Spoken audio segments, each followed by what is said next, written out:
Hello everyone, ನಾನು ನಿಮ್ಮ RJ angry bird.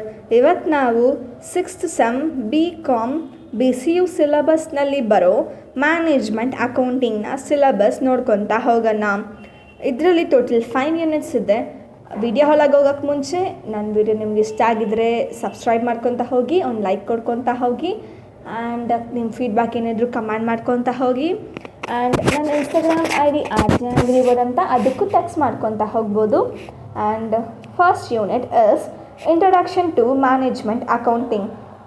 ಇದರಲ್ಲಿ meaning and definition, objective, nature and scope and role of management accountant ಬಂದಿರುತ್ತೆ. And relationship between financial accounting and management accounting, relationship between cost accounting and management accounting, advantages and disadvantages like limitations of management accounting, management reporting, principles of goals reporting system, analysis of financial statements, types of analysis, methods of financial analysis, problem on comparative statement analysis, common size statement analysis and trend analysis as per the Companies Act 2013 Schedule 3 format.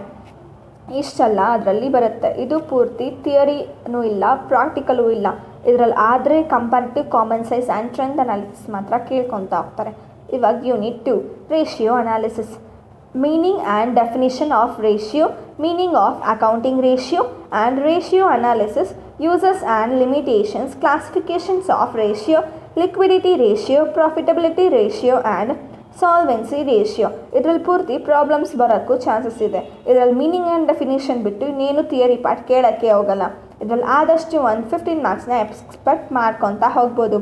Unit 3 cash flow analysis. ಇದರಲ್ಲಿ meaning and definition of cash flow statement, concept of cash and cash equivalence, use of cash flow statement, limitations of cash flow statement, difference between cash flow statement and fund flow statement, provisions of Indian Standard Accounting 7, procedure for preparation of cash flow statement, cash flow from operating activity, cash flow from investment activity, cash flow from financing activity, preparation of cash flow statement according to Indian Accounting Standard 7.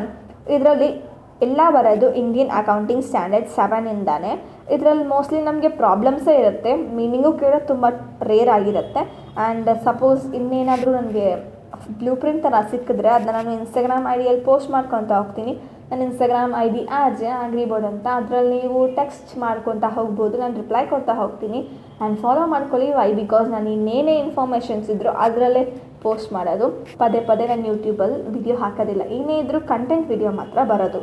Unit 4 marginal costing. ಇದರಲ್ಲಿ meaning and definition of marginal cost, marginal costing, features of marginal costing, terms used in marginal costing, PV ratio, marginal of safety, angles of incidence, break-even analysis, assumptions, uses, problems, break-even chart. ಇದರಲ್ಲಿ ಪೂರ್ತಿ ಅಂದರೆ charts ಕೇಳ್ತಾ ಹೋಗ್ಬೋದು. And ಇದರಲ್ಲಿ problems like diagrams ಥರ ಬರೋ chances ಇದೆ ಅಷ್ಟೇ, ಬಟ್ ನಾಟ್ ಎಟ್ ಕನ್ಫರ್ಮ್ಡ್. ಬಂದಿದ ತಕ್ಷಣ ನಾನು ಇನ್ಫಾರ್ಮ್ ಮಾಡ್ತೀನಿ. Unit 5 budgeting control and standard casting.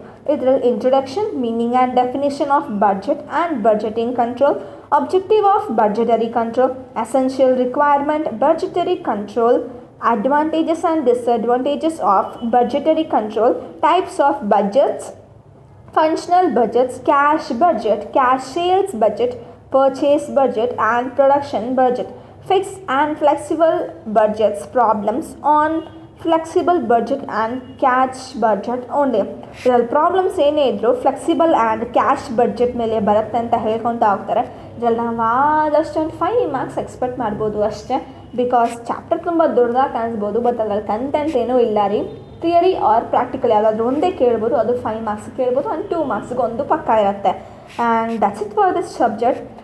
ನನ್ನ ವಿಡಿಯೋ ನಿಮ್ಗೆ ಇಷ್ಟ ಆಗಿದ್ದರೆ ಲೈಕ್ ಮಾಡ್ಕೊತ ಹೋಗಿ, ನನ್ನ ಚಾನಲ್ಗೆ ನೀವು ಸಬ್ಸ್ಕ್ರೈಬ್ ಮಾಡಿಬಿಡಿ.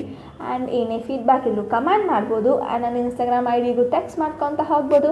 And that's it for the days.